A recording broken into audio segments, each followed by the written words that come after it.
নমস্কাৰ মৰমৰ ছাত্ৰ ছাত্ৰীসকল, তোমালোকক ভিডিঅ' আৰম্ভ কৰাৰ আগতে এটা ইম্পৰ্টেণ্ট কথা কওঁ। মই অলপতে হোম ভিজিটত কেইগৰাকীমান ছাত্ৰ ছাত্ৰীৰ ঘৰত যাওঁতে গম পালোঁ যে বহুত ছাত্ৰ ছাত্ৰীয়ে ভিডিঅ'বিলাক ডাউনলোড নকৰে, লাইভ ষ্ট্ৰিমিঙত চায়। লাইভ ষ্ট্ৰিমিঙত মানে অনলাইন ডাইৰেক্ট লাইভ ষ্ট্ৰীম কৰি চালে তোমালোকৰ ডাটা বেছিকৈ যাব, আৰু তোমালোকৰ সুবিধা হোৱাৰ কাৰণে মই বুজি পাওঁ যে নেটৰ MB নাথাকে, নেটৱৰ্কৰ অসুবিধা থাকে, নেটৰ স্পীড কম থাকে। সেইকাৰণে মই যিবিলাক ভিডিঅ' কৰিছোঁ প্ৰত্যেকবিলাক ভিডিঅ'ই 200 MB 300 MBৰ ভিতৰত, তাতকৈ ওপৰত নাই। গতিকে তোমালোকৰ ডাটা শেষ হোৱাৰ ভয়টো নাথাকিব। গতিকে তোমালোকে ভাবা চাগে বেছি ডাটা যাব, সেইকাৰণে তোমালোকে ডাউনলোড নকৰিব পাৰা, কিন্তু ডাউনলোড কৰি তোমালোকে চালে পিছতো তোমালোকে চাব পাৰিবা। তাৰোপৰি বহুত ছাত্ৰ ছাত্ৰীয়ে ভিডিঅ'বিলাক নাচায়। মই হিষ্ট্ৰীৰ মানে অলপতে লাষ্ট এটা ভিডিঅ' আপলোড কৰিছিলোঁ, তাত কিছুমান প্ৰশ্নৰ মানে মই কিছুমান প্ৰশ্নৰ কথা কৈছিলোঁ, তোমালোকে প্ৰশ্নখিনি উলিয়াব কৈছিলোঁ, তোমালোকক লিখি মই হোৱাটছএপ যোগে দিব কৈছিলোঁ। কেইগৰাকীমান ছাত্ৰ ছাত্ৰী দিছে, ৰিচা, তাৰপিছত চালমা বুলি। বাকী কেইগৰাকী ছাত্ৰ ছাত্ৰীয়ে দিয়া নাই। যদি তোমালোকে এইটো ভিডিঅ' চাইছা মোক সোনকালে দিবা। আজি মই ছেকেণ্ড ইয়েৰৰ তোমালোকৰ দ্বিতীয় অধ্যায়টো আৰম্ভ কৰিম হিষ্ট্ৰীৰ, একদম সহজ অধ্যায়। তাৰোপৰি তোমালোকক আৰু এটা মই বুদ্ধি কওঁ, ডাউনলোড অপশ্যনত গ'লে ওপৰত এটা তোমালোকে অপশ্যন পাবা, ডাউনলোড 360p বুলি এটা অপশ্যন পাবা। সেইটোত ডাউনলোড কৰিলে আটাইতকৈ কম মানে যিটো MB সেইখিনিতে তোমালোকৰ হ'ব, বা অটো বুলি দিলেও হ'ব, কাৰণ মই প্ৰায়বিলাক ভিডিঅ' 320p কৰিয়ে আপলোড কৰোঁ, যাতে তোমালোকৰ বেছি MB নাখায়। সেই যি কি নহওক, তোমালোকক অলপ এইখিনি কথা ক'লোঁ, কাৰণ বহুত ছাত্ৰ ছাত্ৰীয়ে মানে ভিডিঅ'বিলাক এনেই অলপ মানে স্কিপ কৰি কৰি চাই। তেনেকুৱাকৈ চালে তোমালোকৰ অসুবিধা হ'ব, আৰু মই যিমান পাৰোঁ নোটছবিলাক তোমালোকক ভিডিঅ'ত লাহে লাহে দিয়াৰ চেষ্টা কৰিম, কাৰণ এতিয়া লাহে লাহে মোৰ ভালেখিনি মানে ছাত্ৰ ছাত্ৰীয়ে মোক ফোন যোগে, ইউটিউব যোগে সঁহাৰি জনাই আছে, আৰু মোৰ বিদ্যালয়ৰ দুগৰাকীমান ছাত্ৰ ছাত্ৰী আছে, খুব মানে তাহাঁতৰ পৰা মই ভাল আশা কৰি আছোঁ। নামটো এতিয়া নকওঁ, ভৱিষ্যতে ভাল হওক, সেইটোৱে মোৰ আশা। গতিকে তোমালোকে এই ভিডিঅ'বিলাক অইন স্কুলৰ পৰা চালে হ'লেও মোক যোগাযোগ কৰিব পাৰিবা। তাৰোপৰি তোমালোকে কথাখিনি ভালদৰে বুজি ল'বা। হিষ্ট্ৰী ছাবজেক্টটো ক'ব গ'লে যোৱা বছৰৰ পৰীক্ষাৰ প্ৰশ্ন কাকতখন দেখি অকণমান ভয় খাব বহুতে, কিন্তু ভালদৰে পঢ়িলে কথাবিলাক কোনটো টপিকৰ পৰা কেনেকুৱা প্ৰশ্ন আহে সেইটো যদি তোমালোকে আইডিয়া কৰিব পাৰা, তেনেহ'লে তোমালোকে মানে কি হয়, পৰীক্ষাত তোমালোকে ভয় খাব লগা নাথাকে, আৰু ভাল নম্বৰ পাবা বুলি মোৰ বিশ্বাস। তাৰোপৰি তোমালোকৰ নিজৰ অলপ মানে বুদ্ধিৰ বিকাশ হোৱাটো, জ্ঞানৰ বিকাশ হোৱাটো দৰকাৰ, কাৰণ এতিয়া মেট্ৰিক নহয়, তোমালোকে হায়াৰ ছেকেণ্ডাৰী দিবা। তো কথাবিলাক অলপ মানে কি ক্ৰছ এক্সামিন কৰি চাবা, কোনটো প্ৰশ্ন কেনেকুৱাকৈ হ'ব পাৰে। সেই যি কি নহওক, অলপ কথা ক'লোঁ তোমালোকক। চ' আমি দ্বিতীয় অধ্যায়টো আৰম্ভ কৰিম। দ্বিতীয় অধ্যায়টোত প্ৰথমতে তোমালোকক সহজভাৱে বুজাই দিম এইটো ভিডিঅ'ত। দ্বিতীয় অধ্যায়টোত তোমালোকৰ যিটো মানে ইতিহাসৰ প্ৰথম খণ্ডৰ দ্বিতীয় অধ্যায় আছে, এইটো তোমালোকে আগত মই দুখন কিতাপৰ পৰাই প্ৰায় শিকাইছোঁ। যিখন ৰেফাৰেঞ্চ আছিলে অজিত কুমাৰ দত্ত আৰু পংকজ গোস্বামী ছাৰৰ, সেইখনৰ পৰা শিকাইছোঁ। তাৰোপৰি তোমালোকক যিখন আমাৰ কাউন্সিলৰ টেক্সট বুক আছে, তাৰ পৰা তোমালোকক কিছুমান ইয়াত নথকাখিনি দিছোঁ। গতিকে এইখন কিতাপতো মই মানে এইটো অধ্যায়তো মই দুয়োখন কিতাপৰ পৰাই তোমালোকক দৰকাৰীখিনি দিম, যাতে আমাৰ কোনোখিনি বাকী নৰয়। এই চেপ্টাৰটোৰ মূল কথাখিনি তোমালোকক প্ৰথমে মই বুজাই লওঁ, একদম সহজ।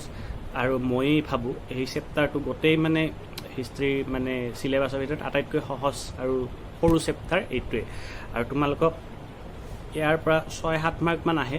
এই 6-7 মাৰ্কমান যাতে তোমালোকে গোটেই পোৱা, মানে গোটেইখিনি কালেক্ট কৰা, ইয়াৰ পৰা যাতে 1 মাৰ্কৰ তোমালোকৰ মানে মাইনাছ নহয়, সেনেকুৱাকৈ এটলিষ্ট তোমালোকে চিলেবাছৰ চেপ্টাৰ ৱাইজ কোনটো চেপ্টাৰত গোটেইখিনি মাৰ্ক পাব পাৰি, সেনেকুৱাকৈ এটা টাৰ্গেট কৰিলে 90+ পাবা বুলি মোৰ আশা। চ' আগতে 90+ পোৱা ষ্টুডেণ্ট আছে হিষ্ট্ৰীত। 98টো এইবাৰ আজি কেইবছৰমান ধৰি অসমৰ হায়েষ্ট মাৰ্ক উঠি আছে, 98 পালে আৰু ভাল। সেই যি কি নহওক, তোমালোকে এতিয়া দ্বিতীয় অধ্যায়টো তোমালোকৰ ৰেফাৰেঞ্চ বুকত উলিয়াই লোৱা, ভিডিঅ'টো পজ কৰি তোমালোকে ৰেফাৰেঞ্চ বুকত উলিয়াই লোৱা, আৰু কথাখিনি অলপমান মন দি শুনিবা। দ্বিতীয় অধ্যায়টোৰ নাম আছে ৰজা, কৃষক আৰু নগৰসমূহ। প্ৰাচীন ৰাজ্য আৰু অৰ্থনীতি আনুমানিক খ্ৰীষ্টপূৰ্ব 600 পৰা 600 খ্ৰীষ্টাব্দলৈকে। মই টেক্সট বুকৰ পৰা নামটো কৈছোঁ, একেই কথা। ইয়াতে প্ৰাৰম্ভিক ৰাজ্য আৰু অৰ্থ ব্যৱস্থা বুলি আছে, ব্ৰেকেটত এটা চন দিছে, খ্ৰীষ্টপূৰ্ব 600 পৰা খ্ৰীষ্টাব্দ 600লৈ, মানে এইখিনি সময়ৰ ঘটনা প্ৰবাহ আমাক এই পাঠটোত লাগিব। বিশেষ কৰি মই যেতিয়া ডিগ্ৰীত মানে হিষ্ট্ৰী মেজৰলৈ পঢ়িছিলোঁ, তাতেও আমাৰ এনচিয়েণ্ট ইণ্ডিয়াত এইখিনি কথা খুব গুৰুত্ব মানে পূৰ্ণ হিচাপে লাগিছিল, আৰু মই এইখিনি টপিক খুব ভাল পাইছিলোঁ। মোৰ এতিয়াও মনত আছে এনচিয়েণ্ট ইণ্ডিয়াৰ যিখন পেপাৰ আছিলে, এইখনত মই বহুত মানে ভাল নম্বৰ পাইছিলোঁ, সেইটো বাৰু নকওঁ। আৰু টপিকখিনি খুব মোৰ প্ৰিয় আছিলে। ইয়াত তোমালোকক লাগিব সেই সময়ত কেনেকৈ লাহে লাহে কৃষিৰ বিকাশ সাধন হৈছিলে। আমি আগতে হৰপ্পা সভ্যতাৰ কথা পাইছিলোঁ, কিন্তু হৰপ্পা সভ্যতাৰ কথা আমি পিছতহে গম পাওঁ যে এই হৰপ্পা সভ্যতাটো ভাৰতৰ আটাইতকৈ পুৰণি জ্ঞাত সভ্যতা। কিন্তু এইখিনি সময়ত আমি হৰপ্পা সভ্যতাৰ পিছৰ সময়ছোৱাত কেনেকৈ কৃষিৰ বিকাশ হৈছিলে, তাৰপিছত ল'ৰ ব্যৱহাৰ হৈছিলে, এইখিনি লাগিব। তোমালোকক CBSEৰ প্ৰশ্ন মই দিছিলোঁ, তাৰ এটা প্ৰশ্ন আছিলে ল'ৰ ব্যৱহাৰ। এইখিনি খ্ৰীষ্টপূৰ্ব 600 সময়ৰ এইখিনিৰ বিশেষ পৰিৱৰ্তনসমূহ উল্লেখ কৰা বুলি এটা সৰু প্ৰশ্ন আহিছিলে CBSE। চ' ঠিক তেনেকুৱাকৈ তোমালোকক এইখিনি চেপ্টাৰত আমি যিটো হৰপ্পা সভ্যতা পাইছিলোঁ যে হৰপ্পা সভ্যতাৰ কোনো ধৰণৰ লিপিসমূহৰ পাঠোদ্ধাৰ কৰিব পৰা হোৱা নাই। হৰপ্পা সভ্যতাৰ যিবিলাক আমাৰ লিখিত সমল আছিল সেইবিলাক আমি এতিয়ালৈকে পঢ়িব পৰা হোৱা নাই। কিন্তু এই খ্ৰীষ্টপূৰ্ব 600 পৰা খ্ৰীষ্টাব্দ 600 ভিতৰৰ সময়খিনি যিবিলাক লিপি উদ্ধাৰ হৈছিলে, প্ৰত্নতাত্ত্বিক সমলৰ পৰা হওক, ঐতিহাসিক সমল যেনেকুৱাকৈ উদ্ধাৰ হৈছিলে, সেই উদ্ধাৰ হোৱাৰ লিপিসমূহ কিন্তু এগৰাকী বিখ্যাত ইতিহাসবিদে কি কৰিছিলে, পাঠোদ্ধাৰ কৰিছিলে। এই লিপিসমূহে কি বুজাইছিলে সেইটো পঢ়িব পাৰিছিলে। এইটো তোমালোকৰ একদম ইম্পৰ্টেণ্ট টপিক। প্ৰশ্নটো আহে 1 বা 2 মাৰ্কৰ যে কোনে কেতিয়া প্ৰথম লিপিসমূহৰ পাঠোদ্ধাৰ কৰিছিলে বুলি আহে। নামটো মই একেলগে কৈ দিলোঁ, তোমালোকৰ 25 পৃষ্ঠাত আছে, আণ্ডাৰলাইন কৰিবা। 1830 খ্ৰীষ্টাব্দত ভাৰতীয় লিপিসমূহ অধ্যয়নৰ ক্ষেত্ৰত উল্লেখযোগ্য উন্নতি সাধন হৈছিল। ইষ্ট ইণ্ডিয়া কোম্পানীৰ মুদ্ৰা তৈয়াৰ কৰা এজন বিষয়া জেমছ প্ৰিন্সেপ, নামটো মনত ৰাখিবা। জেমছ প্ৰিন্সেপে প্ৰাচীন মুদ্ৰা আৰু লিপিবোৰত ব্যৱহাৰ কৰা ব্ৰাহ্মী আৰু খাৰষ্ঠী লিপিৰ পাঠোদ্ধাৰ কৰাৰ পৰাই এই উল্লেখযোগ্য উন্নতি সাধন হৈছিল। তাৰমানে উন্নতিটো সাধন হৈছিল বুলি কৈছে কি, কথাবিলাক কি সেই সময়ত কি ঘটিছিলে সেই লিপিসমূহৰ কথাবিলাক বুজিব পৰা হয়হে গম পালোঁ। আমি কিবা এখন কাগজ ধৰা হ'ল, আমি পালোঁ, আমি এটা ভাষা নাজানো, সেই ভাষাত আছে, সেই কথাখিনি আমি কেনেকৈ বুজিম পালে। কিন্তু সেই কথাখিনি বুজি পালে সেই কাগজখনত কি লিখা আছে আমি নিশ্চয় বুজি পাম, কি কথা কি বিষয়ে কৈছে। ঠিক তেনেকুৱাকৈ জেমছ প্ৰিন্সেপে 1830 চনত এই লিপিসমূহৰ পাঠোদ্ধাৰ কৰিছিল। ইয়াতে তোমালোকে 2টা শব্দ শুনিছা, এটা হৈছে ব্ৰাহ্মী আৰু এটা হৈছে খাৰষ্ঠী লিপি। আৰু আছিল তোমালোকে পাবা ব্ৰাহ্মী লিপি আৰু খাৰষ্ঠী লিপিৰ এটা মই পাৰ্থক্য সহজতে কওঁ। ব্ৰাহ্মী লিপি, ব্ৰাহ্মীত আছে নহয়, সহজকৈ বাওঁফালৰ পৰা সোঁফাললৈকে লিখে ব্ৰাহ্মী লিপিবিলাক, এইটো সহজকৈ বুজি লোৱাৰ কাৰণে। আৰু খাৰষ্ঠী লিপিত সোঁ হাতৰ পৰা বাওঁফাললৈকে লিখে কথাবিলাক। চ' এইটো তোমালোকক সহজকৈ বুজাইছোঁ। তেওঁ এখন লিপি উদ্ধাৰ কৰিছিলে, যিখন লিপিত দেৱনাম প্ৰিয়দসী বুলি আছিলে। এই নামটোক আচলতে কাৰ আছিলে, বহুত কেইখন লিপিৰ লগত তুলনামূলক অধ্যয়ন কৰি তেওঁ গম পাইছিলে যে দেৱতাৰো প্ৰিয় লোক। দেৱনাম প্ৰিয়দসীৰ অৰ্থ হৈছে দেৱতাৰো প্ৰিয় লোক। ইয়াত তোমালোকে 25 পৃষ্ঠাতে পাবা, 5-6 নম্বৰমান লাইনত পাবা। আৰু এই দেৱনাম প্ৰিয়দসী বুলি কাক কৈছিলে, সম্ৰাট অশোক। তোমালোকে যদি সৰুতে ছ'চিয়েল ছায়েন্স ভালকৈ পঢ়িছিলা তোমালোকে নিশ্চয় নাম শুনিছিলা, কলিংগৰ যুদ্ধৰ ক্ষেত্ৰত অশোকৰ নাম শুনিছিলা, সম্ৰাট অশোক। তেওঁক দেৱনাম প্ৰিয়দসী বুলি উল্লেখ কৰিছিলে। কেতিয়াবা প্ৰশ্ন এটা আহে যে দেৱনাম প্ৰিয়দসীৰ অৰ্থ কি। দেৱনাম প্ৰিয়দসীৰ অৰ্থ হৈছে দেৱতাৰো প্ৰিয় লোক। আৰু লিপিসমূহত এই শব্দটোৰে সম্ৰাট অশোকক বুজোৱা হৈছিল, এনেকুৱাকৈ লিখিব পাৰে। তাৰপিছত তোমালোকক অকণমান মই কথাখিনি মেইন টপিকটো তোমালোকৰ আৰম্ভ কৰিয়ে দিলোঁ মই। অকণমান তোমালোকে আকৌ 24 পৃষ্ঠাৰ তলৰ ফালে আহা। যিখিনি সময় মই যি ক'লোঁ তোমালোকক খ্ৰীষ্টপূৰ্ব 600 পৰা 600 খ্ৰীষ্টাব্দলৈ, এইখিনি সময়ৰ কথা আমি কিছুমান সমলৰ ওপৰত, মই প্ৰথমতে কৈছোঁ বুৰঞ্জীৰ যিকোনো নোটছ লিখিলে, যিকোনো কথা লিখিলে তোমালোকে সমলটোৰ ওপৰত গুৰুত্ব দিব লাগিব যে ক'ৰ পৰা তুমি লিখিছা। কাৰণ মইতো এনেও ক'ব পাৰোঁ কথাখিনি, যিহেতু অতীতৰ কথা, তেতিয়াতো আৰু মানুহ নাছিলে, গতিকে কথাখিনি সঁচা নে মিছা। চ' সমলটো তোমালোকে প্ৰথমতে জানিব লাগিব। এইখিনি সময়ৰ ভিতৰত আমি কি সমলৰ পৰা আমি জ্ঞান আহৰণ কৰোঁ। ইয়াতে কৈছে তোমালোকে চাবা, লিপিসমূহ আণ্ডাৰলাইন কৰিব পাৰা। সাহিত্যিক সমল, মুদ্ৰা, স্থাপত্য, ভাস্কৰ্য ইত্যাদিয়ে প্ৰধান। লিপিসমূহ এইটো মই ক'লোঁ জেমছ প্ৰিন্সেপে লিপিসমূহৰ পাঠোদ্ধাৰ কৰিছিলে, কিন্তু হৰপ্পা সভ্যতাৰ লিপিসমূহৰ পাঠোদ্ধাৰ আজিলৈকে হোৱা নাই। সাহিত্যিক সমল এইখিনি সময়ত কিছুমান গ্ৰন্থ লিখিছিলে, কিছুমান গ্ৰন্থকাৰে, যিবিলাক তোমালোকক এদিন মই ইংলিছ CBSEৰ এটা টপাৰ ষ্টক নেকি তেনেকুৱা এটা আগৰ ভিডিঅ' এটাত মই কিছুমান ইম্পৰ্টেণ্ট গ্ৰন্থৰ নাম দিছিলোঁ। তোমালোকে যদি ভিডিঅ'টো চাইছা নিশ্চয় পাবা, আৰু পোৱা নাই যদি তোমালোকক মই আমাৰ বিদ্যালয়ৰ হোৱাটছএপ গ্ৰুপত মই অতি সোনকালে দিম, আৰু ইণ্ডিভিজুৱেলি কোনোবাক লাগিলে মোক যোগাযোগ কৰিবা। ইয়াত কিছুমান সাহিত্যিক সমল পাবা। তাৰপিছত মুদ্ৰাৰ পৰা কেনেকুৱাকৈ আমি এই সময়ৰ কথা গম পাওঁ যে মুদ্ৰাটোৰ পৰা সেই মুদ্ৰাটো কি ধাতুৰে প্ৰস্তুত কৰিছিলে।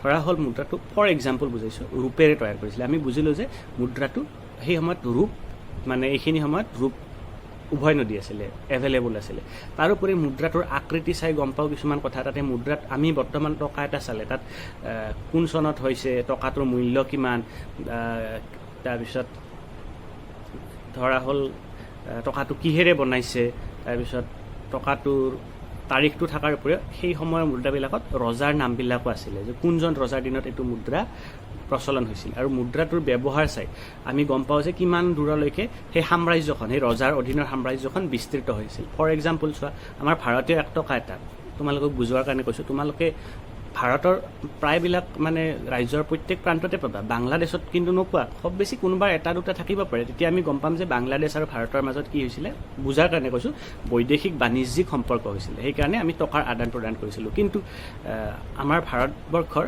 যিখিনি প্ৰান্তলৈকে টকাবিলাক বেছিকৈ পোৱা যাব তাৰ পৰা গম পাম যে এইখিনি ভাৰতবৰ্ষৰ সীমা ঠিক তেনেকুৱাকৈ সেই সময়ত মুদ্ৰাৰ পৰা ৰাজ্যৰ সীমা নিৰ্ধাৰণ মানে সীমা কিমান দূৰলৈকে বিস্তৃত সেইটো গম পোৱা গৈছিলে গতিকে মুদ্ৰাৰ আৰু এটা তোমালোকক মই ইংৰাজী এটা টাৰ্ম কওঁ সেইটো তোমালোকক লাগিব মুদ্ৰাৰ পৰা যিটো মানে আমি ঐতিহাসিক মানে সমল আমি পাইছোঁ সেইটোক কয় নিউমিছমেটিক চ'ৰ্চেছ ইংৰাজীত NUMIS নিউমিছমেটিক MATIC নিউমিছমেটিক চ'ৰ্চেছ তোমালোকে শব্দবিলাক মনত ৰাখিবা ভৱিষ্যতে যদি তোমালোকে হিষ্ট্ৰী মেজৰ লোৱা বা মাষ্টাৰ ডিগ্ৰী কৰা তেতিয়াহ'লে ইংৰাজীত তোমালোকক টাৰ্মবিলাক লাগিব আৰু ব্ৰেকেটত ইংৰাজী টাৰ্ম লিখি দিলে নম্বৰবিলাক দিওঁতে আৰু টিচাৰবিলাক আৰু বেছি ভাল পাব কাৰণ হিষ্ট্ৰীৰ বহীত নম্বৰ দিবই বিচাৰে জেনেৰেলি শিক্ষকবিলাকে তাৰপিছত চোৱা স্থাপত্য ভাস্কৰ্য এই সময়ত কিবা কিবি নিৰ্মাণ হৈছিলে বিশেষকৈ তোমালোকক আমি পাম ইয়াতে কিছুমান স্মৃতিসৌধ নিৰ্মাণ হৈছিলে তাৰপিছত এটা আছে আমাৰ এলাহাবাদ প্ৰশস্তি বুলি পাম এইবিলাক নিৰ্মাণ হৈছিলে এই স্থাপত্য ভাস্কৰ্যৰ ওপৰত ভিত্তি কৰি আমি সেই সময়ৰ কথা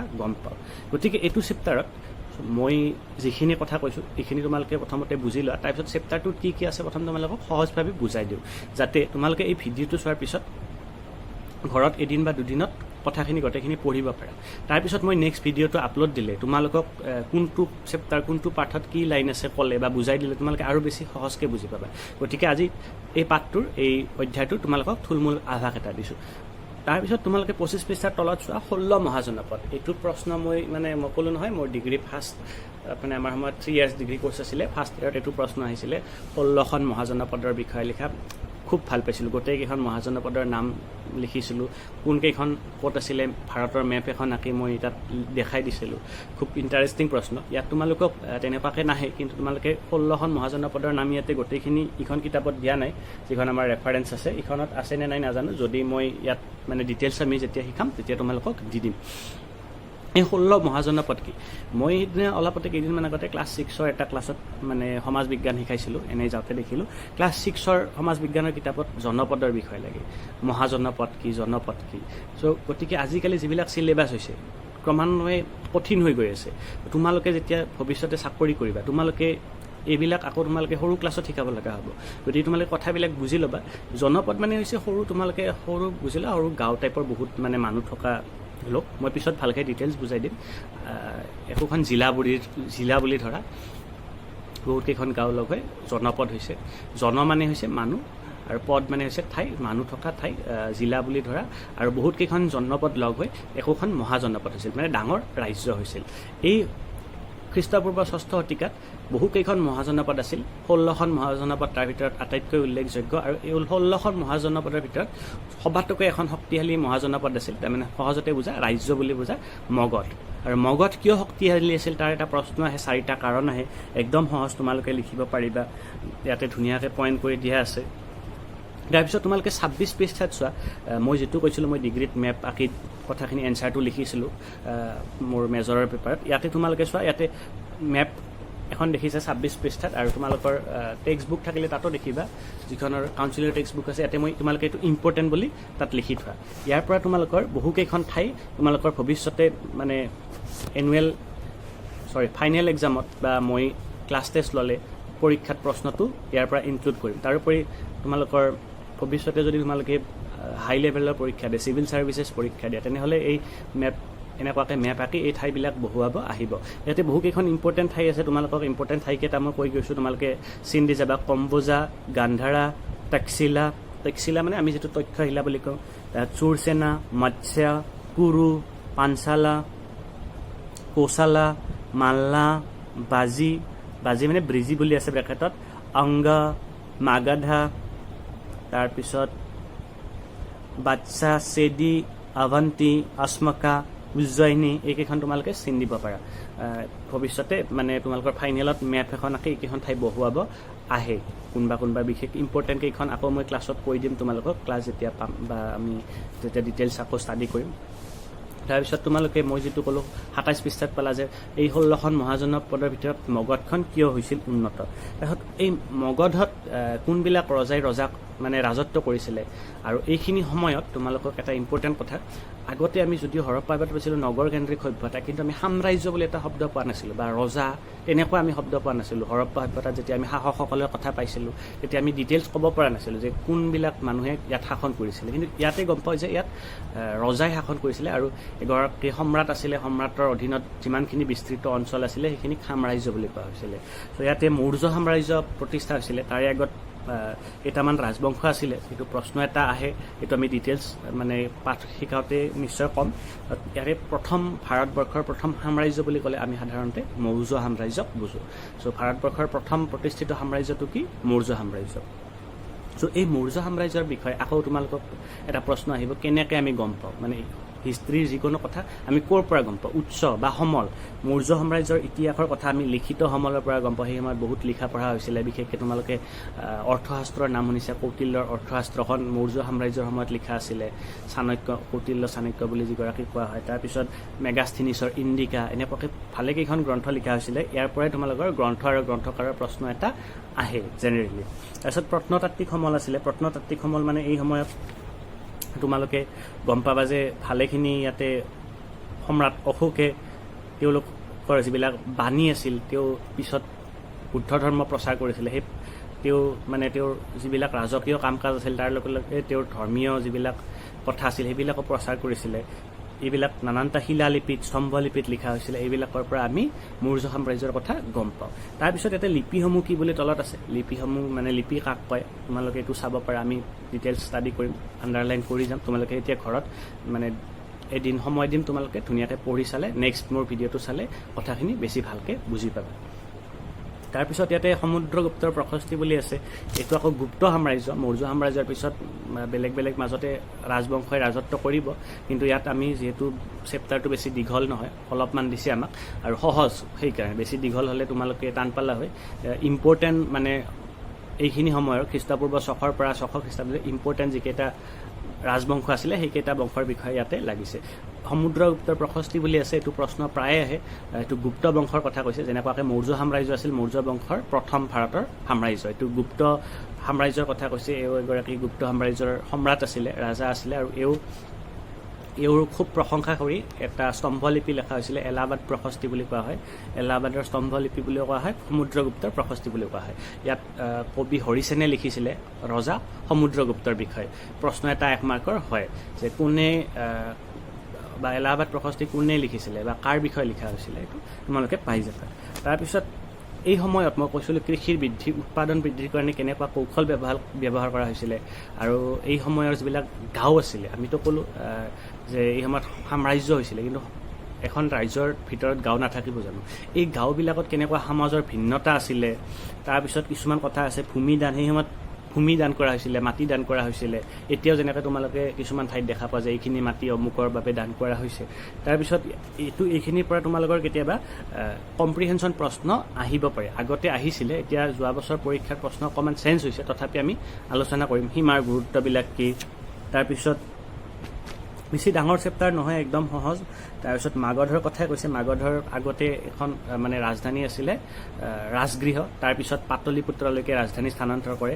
সেই সময়ত কিছুমান পৰ্যটক আহিছিলে, বাহিৰৰ পৰা লোক আহিছিলে, তেওঁলোকে লিখা মানে কথা আছে, যেনেকুৱা হিউৱেন চাঙৰ কথা আছে। তাৰপিছত কিছুমান কথা তোমালোকে পাবা ইয়াতে, একদম সহজ চেপ্টাৰটো, মোৰ খুবেই পচন্দৰ চেপ্টাৰ এইটো চেপ্টাৰ। তাৰপিছত মুদ্ৰা আৰু ৰজা, মই যিখিনি কথা ক'লোঁ, মুদ্ৰাৰ পৰা কেনেকৈ কথা গম পায়, লিপিসমূহৰ পাঠোদ্ধাৰ কেনেকৈ কৰা হৈছিল, এইটো এটা ইম্পৰ্টেণ্ট প্ৰশ্ন হয়। এনেদৰে লিপিসমূহৰ যিবিলাক আমি প্ৰথমতে ক'লোঁ জেমছ প্ৰিন্সেপে লিপিসমূহৰ পাঠোদ্ধাৰ কৰিছিল। ব্ৰাহ্মী লিপিৰ পাঠোদ্ধাৰ বেলেগ ধৰণে কৰিছিলে, খাৰস্তি লিপিৰ পাঠোদ্ধাৰ বেলেগ ধৰণে কৰিছিলে, কেনেকৈ কৰিছিলে এইটো এটা লং কুৱেশ্যন হয়। তাৰপিছত এই লিপিসমূহৰ পৰা যিবিলাক আমি তথ্য পাওঁ সেইবিলাকৰ কিছুমান অসুবিধা আছে, সেই অসুবিধা আমাক লাগে। মানে লিপিসমূহৰ পৰা পোৱা তথ্যৰ সীমাবদ্ধতা কেনেকুৱা, যেনে লিপিসমূহ কিছুমান ভাঙি গৈছিলে, কিছুমান লিপিত আখৰ ভালকৈ উঠা নাছিলে, যিটো পুৰণা হৈছিলে, কিছুমান কি আছিলে ইয়াতে কৈছে যে কিছুমান ৰাজনৈতিক অৰ্থনৈতিক ইম্পৰ্টেণ্ট কথা লেখা নাছিলে, কাৰণ ৰজাই লিখিছিলে মানে কি, ৰজাই কিছুমান ৰজাৰ ভুল দোষ ত্ৰুটিখিনিতো নিলিখে, সেনেকুৱা কিছুমান অসুবিধা আছে, এইখিনি আমাক লাগিব। একদম সহজ চেপ্টাৰ, তাৰপিছত মোটামুটি চেপ্টাৰটো চেছ। গতিকে এইটো চেপ্টাৰ তোমালোকে একদম ইজি, তোমালোকে একদম ধুনীয়াকৈ পঢ়া। মই এইটো চেপ্টাৰ খুব বেছি 2টা বা 3টা ভিডিঅ'ত আৰু চেছ কৰি দিম, আৰু এতিয়া অলপ ভিডিঅ'বিলাক দীঘল কৰি দিছোঁ, তোমালোকে চিন্তা কৰিব নালাগে, মই কম MB খোৱাকৈ দিছোঁ। তোমালোকে এইটো ভিডিঅ'টো কিবা যদি তোমালোকে প্ৰশ্ন উলিয়াব পাৰা বা বুজি পাইছা, বা তোমালোকে পঢ়ি মোক নিশ্চয় হোৱাটছএপ যোগে জনাবা। ঠিক আছে, থেংক ইউ। আৰু মোৰ চেনেলটো তোমালোকে শ্বেয়াৰ কৰা, ছাবস্ক্ৰাইব কৰা, লাইক কমেণ্ট কৰি তোমালোকৰ কথাবিলাক জনাবা। Thank U.